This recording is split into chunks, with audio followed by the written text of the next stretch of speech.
नमस्कार दोस्तों, आज की इस वीडियो में हम लोग बिहार सिविल कोड कलर का जो एग्जाम 22 दिसंबर को होने जा रहा है, इससे विशेष रूप से बेहतरीन तरीके से तैयारी के लिए, क्योंकि बहुत ही कम समय बचे हैं और इस अंतिम समय में हम जितना प्रैक्टिस करेंगे वो हमारे लिए बहुत बढ़िया है। तो दोस्तों, आज की इस वीडियो में हम आपके लिए स्पेशल लाए हैं किरण पब्लिकेशन का बिहार सिविल कोड कलर का एक प्रैक्टिस सेट है, जैसा कि आप देख सकते हैं। तो इस वीडियो में आज हम लोग गणित से जो 10 क्वेश्चन पूछे जाएंगे, इसका हम लोग प्रैक्टिस करने वाले हैं। और इस किरण पब्लिकेशन का मॉडल प्रैक्टिस सेट 1 का जो 10 गणित के जो सेट है, इसे हम लोग देखने वाले हैं। बहुत ही आसान तरीके से, एकदम विद्यार्थी वाला कंसेप्ट से हम आपको बताएंगे, समझाएंगे, ताकि आप गणित में 10 में 10 आप क्वेश्चन आसानी से सॉल्व कर सके। तो पहला क्वेश्चन गणित का आप देख सकते हैं 16 से है। पहला क्वेश्चन है, जैसा कि आप देख सकते हैं, 231 को मल्टीप्लाई किया गया है 326 के साथ। तो ये आया है आपका, कितना आया है, 75306 आया है। यानी 231 को 326 से जब गुना किया गया तो 75306 आया। अब पूछता है कि 2.31 को 0.326 के साथ हम गुना करेंगे तो क्या आएगा। दोस्तों, दोनों में नंबर तो वही है, अंतर सिर्फ क्या है कि इसमें पॉइंट लगा दिया गया है। तो जब पॉइंट लगा दे तो देखिए कि पॉइंट के बाद कितना डिजिट है। सबसे पहले कि मल्टीप्लाई करके यही चीज आएगा, तो यही चीज पहले आप लिख लीजिए ना, लिख लीजिए।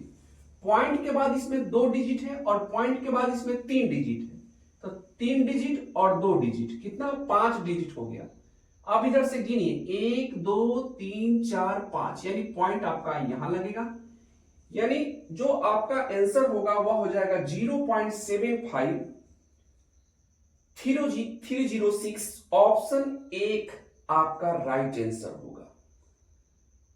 उम्मीद करते हैं कि समझ लिए होंगे इसे। अगले प्रश्न को देखते हैं।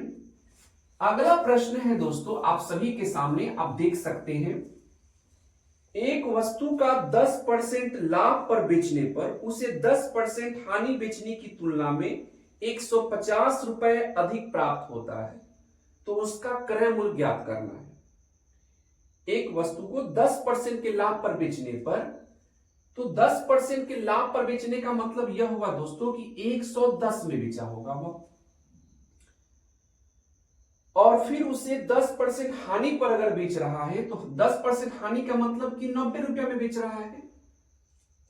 10% लाभ का मतलब क्या होता है, मान लेते हैं कि हम 100 रुपया में कोई चीज खरीदे हैं, तो 10% लाभ का मतलब कि 110 में बेच रहे हैं। और 10% हानि में अगर हम बेचते हैं, 100 रुपया में खरीद के 90 रुपया में बेच रहे हैं, कहने का मतलब यह हुआ। तो ऐसा करने पर तुलना में 150 रुपए अधिक प्राप्त होता है, यानी दोनों में दोस्तों 150 का डिफरेंट है।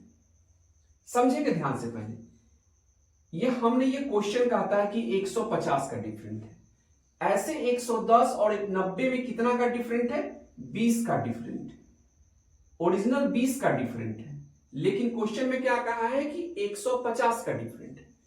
जब 20 का वैल्यू 150 होगा मेरे भाई, तो 1 का वैल्यू क्या हो जाएगा, 150 बटा 20 हो जाएगा, यानी 7.5 होगा। 1 का वैल्यू क्या हो जाएगा, 7.5 होगा। उसका क्रय मूल्य क्या होगा, तो क्रय मूल्य हमने क्या माना था, 100 माना था, यानी 100 माना था। अब हम क्या करेंगे दोस्तों, यही 7.5 में अगर हम 100 से गुना कर देंगे तो ये 750 आ जाएगा। इस प्रकार आपका सही आंसर ऑप्शन 2 होगा, जो कि सही होगा 750। उम्मीद करते हैं इसे भी आप समझ लिए होंगे।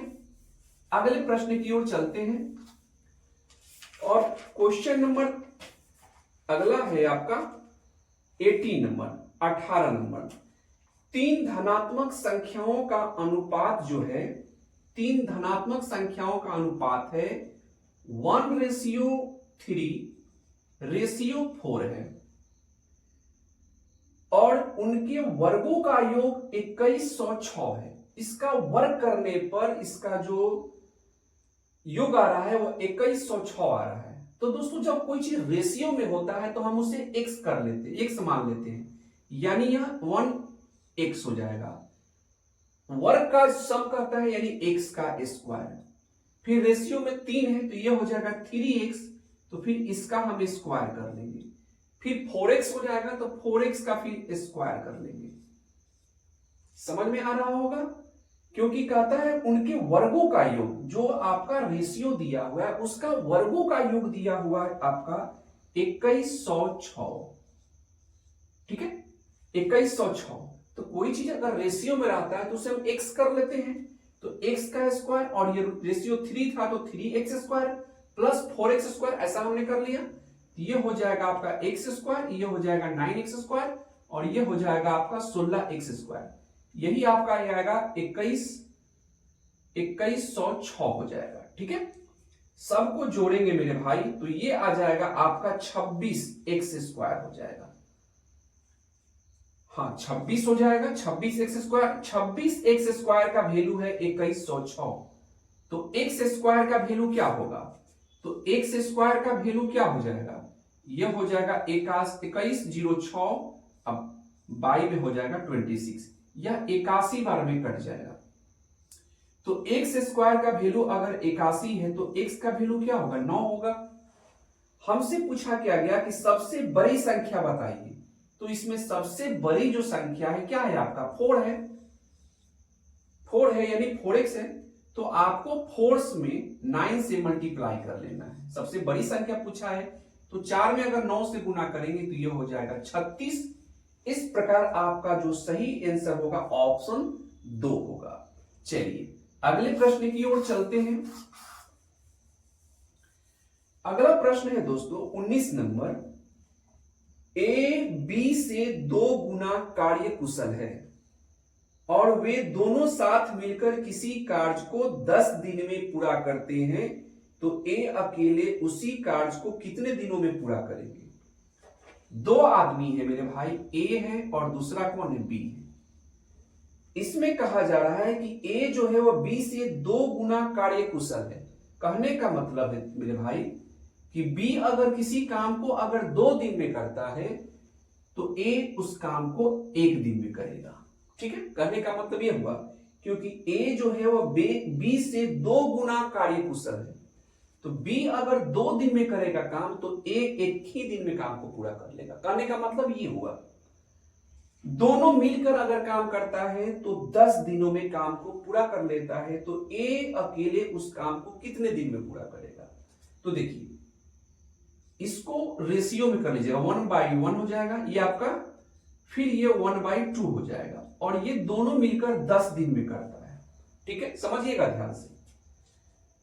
और ये आपका x हो गया, मान लीजिए कि x दिन में, तो ये हो जाएगा आपका 2x दिन में। कहने का मतलब ये x दिन में करता है और ये 2x दिन में करता है। और जब हम इसको इस प्रकार करेंगे, क्षमा कीजिएगा, जब हम इसको रेशियो में करेंगे तो 1/x हो जाएगा प्लस 1/2x हो जाएगा, और यही दोनों मिलकर करता है कितने दिन में, 10 दिन में, यानी 1/10 हो जाएगा आपका। एलसीएम निकालेंगे तो यह हो जाएगा 2x और यह हो जाएगा 2 + 1 1/10, और यह हो जाएगा 3 + 2x = 1/10। 2x में 1 से मल्टीप्लाई करेंगे 2x, 10 में 3 से करेंगे ये हो जाएगा 30, तो x का वैल्यू आ जाएगा 15। यानी दोस्तों a के लिए हम x माने थे और b के लिए 2x, तो a अकेले 15 दिन में काम को पूरा करेगा, जो कि ऑप्शन 1 आपका राइट आंसर है।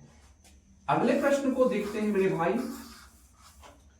अगला प्रश्न है दोस्तों 20 नंबर, ध्यान से समझिएगा। लिखा हुआ है 32 और डिवाइड का साइन है 2, फिर डिवाइड का साइन है 2, फिर डिवाइड का साइन है 2, फिर डिवाइड का साइन है 2, इस प्रकार 4 2 2। हाँ, तो सिंपल सी बात है 32। डिवाइड को मल्टीप्लाई में हम बदल देंगे तो ये हो जाएगा 1/2 1/2 1/2 1/2। 2 में 2 से गुना करेंगे 4 हो जाएगा, 4 में 2 से गुना करेंगे 8 हो जाएगा, 8 में 2 से गुना करेंगे 16 हो जाएगा, यानी नीचे वाला सब 16 हो जाएगा, तो 16 दूना 32, यानी कि 2 बार में कट जाएगा मेरे भाई। तो इसका जो सही आंसर होगा ऑप्शन नंबर 4 2 होगा। ठीक है, चलिए इस क्वेश्चन को भी समझ लिए होंगे। अगला प्रश्न है दोस्तों 21 नंबर कि एक आदमी 55 रुपए में एक वस्तु को खरीदता है, यानी खरीदा है कितना में, 55 रुपया में, और उसे बेचा है, यानी एसपी है उसका 57.20, यानी इतना में उसे बेच दिया है। तो बेचा है तो कितना प्रतिशत का लाभ होगा, तो दोनों का अंतर ही तो लाभ होता है ना, एसपी माइनस सीपी ही तो लाभ होता है। तो दोनों का अगर अंतर करते हैं तो यह आ जाएगा 2.20, यही आपका लाभ हुआ। इसे परसेंटेज में बताना है, तो जो लाभ हुआ उसको ऊपर लिखिए, जितना में आप खरीदे थे उसको नीचा लिख दीजिए 55, यानी 55 आपका सीपी है। परसेंट निकालना है तो 100 से गुना कर दीजिए। ठीक है, यहां तक पॉइंट, ये पॉइंट के बाद 2 डिजिट है तो यहां से पॉइंट हटाएंगे तो 22 में 2 सोना बढ़ जाएगा आपका, यहां तक ठीक है। अब 2 सोना से ये 2 सोना को काट दीजिए। ठीक है, अब आपका क्या बच गया, अब आपका ऊपर आपका बच गया 220/55, और ये 4 बार में आपका कट जाएगा, यही 220 है ना बचा। अब 22 में 55 में 55 है तो 220 में 55 से डिवाइड करेगा तो 4 बार में कट जाएगा। इस प्रकार 4% जो होगा यही 4% लाभ होगा। उम्मीद करते हैं दोस्तों कि इस प्रश्न को भी आसानी से समझ लिए होंगे। अगले प्रश्न को देखते हैं। अगला प्रश्न है दोस्तों बहुत ही बढ़िया प्रश्न है। ए ने एक वस्तु 25% के लाभ पर बी को बेची और बी ने उसे 12% की हानि पर सी को बेच दिया। अंत में यदि सी ने उसे 231 रुपए में का भुगतान किया अगर वह, तो ए के लिए वस्तु का क्रय मूल्य क्या होगा।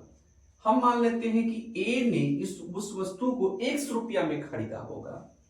ठीक है, 100 रुपया में उसे खरीदा होगा, 25% के लाभ पर उसने बी को बेच दिया, तो 25% लाभ का मतलब यह हुआ कि 125% पर उसे बेचा होगा। किससे, बी से।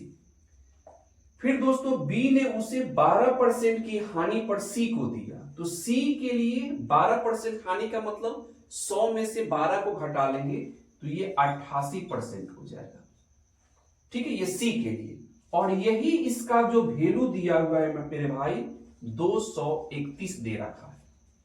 समझ में आ रहा है, 231 दे रखा है। अब इसे सिंपल सी बात है सॉल्व कर लेना। एक्स का जो वैल्यू आएगा वही ए के लिए क्रय मूल्य होगा। ठीक है, चलिए तो एक्स 125 बटा ये 100 हो जाएगा आपका, ये 88 बटा आपका 100 हो जाएगा, इक्वल टू 231 होगा।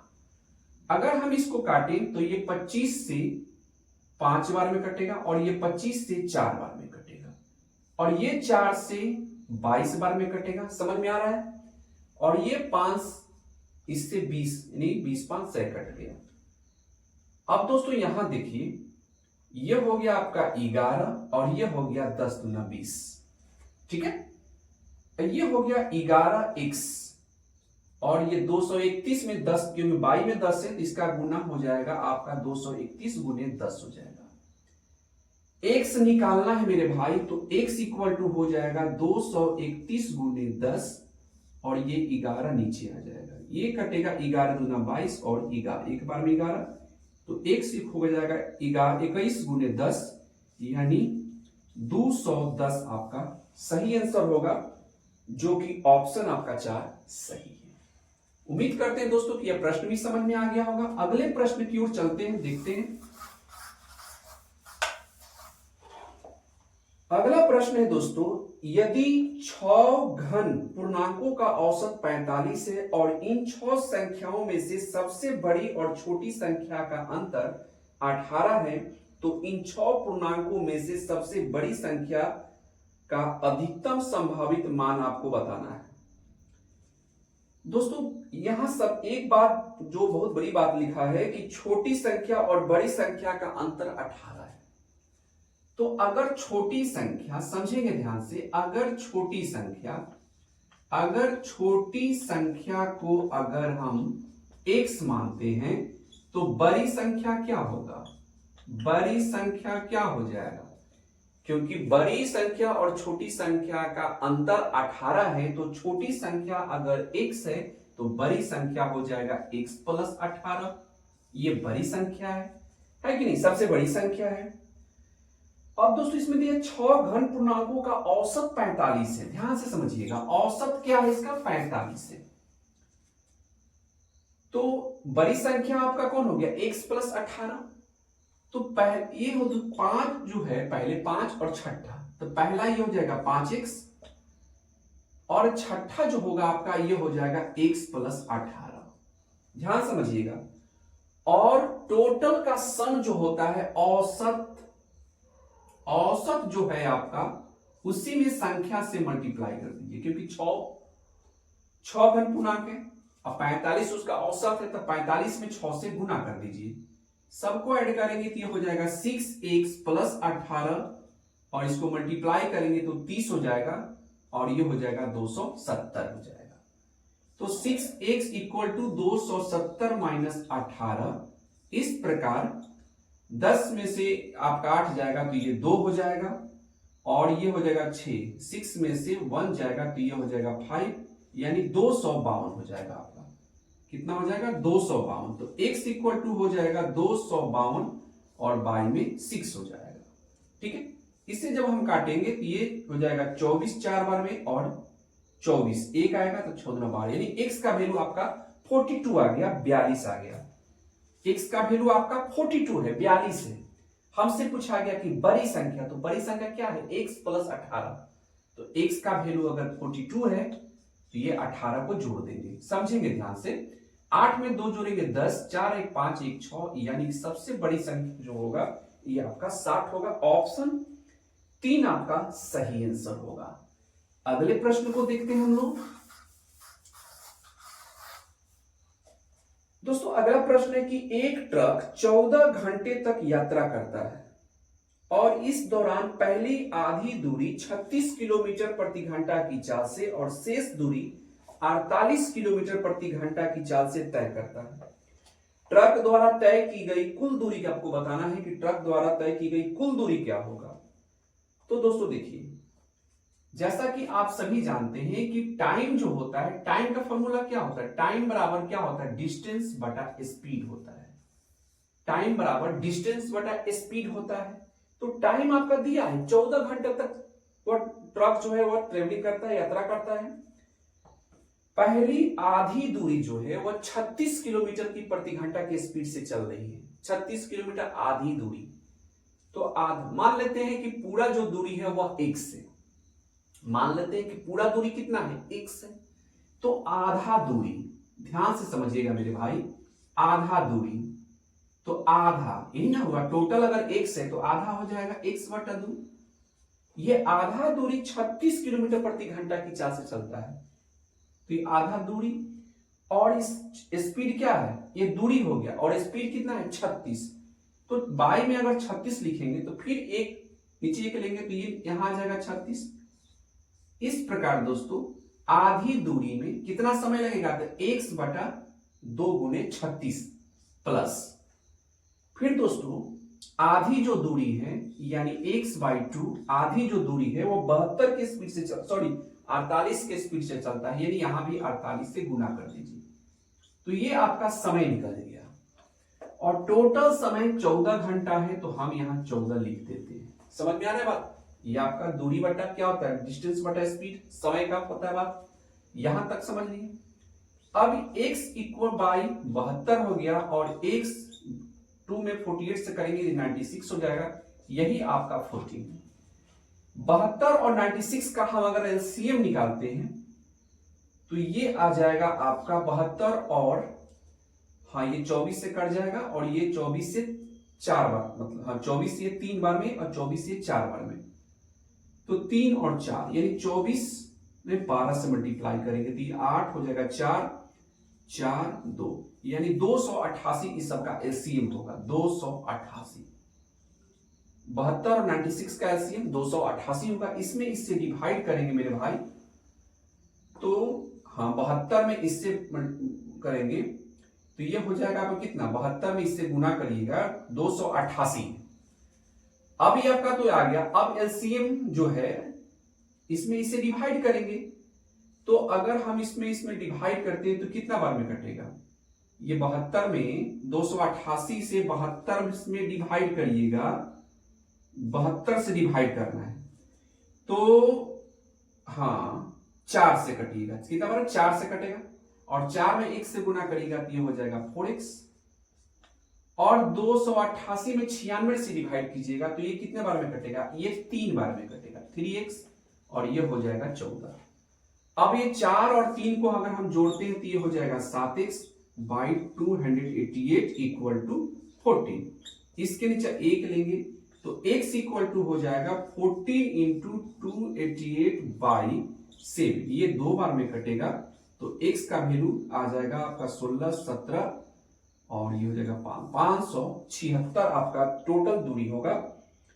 ऑप्शन 1 आपका सही आंसर होगा, राइट आंसर होगा, आप देख सकते हैं 576 होगा। चलिए एक और क्वेश्चन बचा है, इसे हम लोग देख लेते हैं। टोटल 10 क्वेश्चन पूछे जाते हैं कलर के एग्जाम में मैथ से। 1 पैसा प्रति रुपए की मासिक दर से 4000 रुपए की राशि पर 5% की साधारण ब्याज की दर से 5 वर्ष की साधारण ब्याज आपको बताना है कि 5 वर्ष का साधारण ब्याज क्या होगा।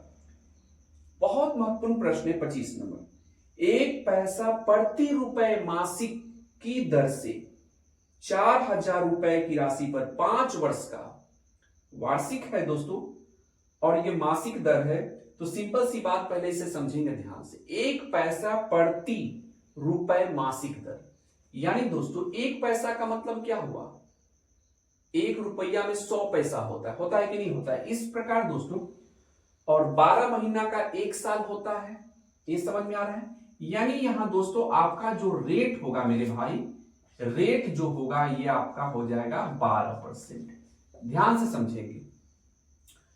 और आपका प्रिंसिपल कितना हो गया 4000 और टाइम दिया हुआ है 5 वर्ष। सिंपल इंटरेस्ट बता रहा है साधारण ब्याज, तो साधारण ब्याज का फॉर्मूला तो आपको याद ही होगा, P into R into T by 100। तो P है आपका 4000, तो यहां हम लिख देंगे 4000, ठीक है। और रेट हो गया आपका 12% और टाइम हो गया 5%। था 12% तो 100 नीचे आ जाएगा, 2 शून्य से 2 शून्य काटिए और ये हो जाएगा 12 25 60, ये हो जाएगा 60 और 40 में 60 से गुना कर देंगे तो ये हो जाएगा 24, यानी 2400 जो होगा दोस्तों ये आपका ब्याज होगा, जो कि ऑप्शन 1 आपका सही आंसर है। तो दोस्तों इसी प्रकार हम लोग कम समय जो बचे हुए इसमें प्रैक्टिस जितना करेंगे वह हमारे लिए अच्छा होगा। हम ये नहीं करते केवल मैथ का ही प्रैक्टिस कीजिए, रीजनिंग का प्रैक्टिस कीजिए, इंग्लिश का प्रैक्टिस कीजिए, हिंदी का प्रैक्टिस कीजिए। क्योंकि दोस्तों जो सिलेबस में, सॉरी हिंदी तो नहीं है इसमें, जैसा कि आप देख सकते हैं इसमें समान ज्ञान से आपका 15 क्वेश्चन पूछा जाएगा, गणित से 10 क्वेश्चन, रीजनिंग से 10 क्वेश्चन, कंप्यूटर से आप देख सकते हैं अच्छा खासा 15 क्वेश्चन है, और इंग्लिश से 20 क्वेश्चन और हिंदी से भी 20 क्वेश्चन है मेरे भाई।